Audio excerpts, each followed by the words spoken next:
এবার আবাস যোজনা নিয়ে রাজ্য সরকারের তৎপরতা, পঞ্চায়েত দপ্তরকে সমীক্ষা করতে নির্দেশ। 2 বছর পর আবাস যোজনা নিয়ে উদ্যোগ নেওয়া হয়েছে। 30 মের মধ্যে সমীক্ষা রিপোর্ট দেওয়ার নির্দেশ।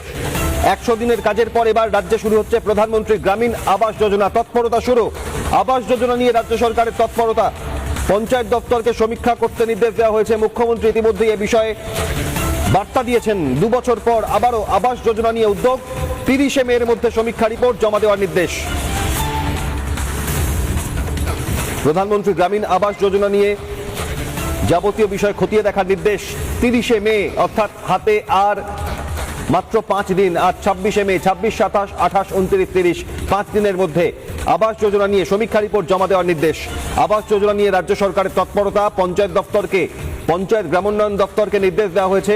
আবাস যোজনার ঘর কারা পেয়েছেন, পাকা ঘর থাকা সত্ত্বেও কারা পেয়েছেন, কারা প্রকৃত প্রাপক কিন্তু বঞ্চিত, যাবতীয় রিপোর্ট। আবাস যোজনার ঘর শুরু হওয়ার পর সম্পূর্ণ হয়নি, কত কিস্তির টাকা কারা পেয়েছেন, তার ভেতরে কোনো গাফিলতি দুর্নীতি ছিল কিনা, যাবতীয় বিষয় এবার 30 মের মধ্যে সমীক্ষা রিপোর্ট জমা দেওয়ার নির্দেশ।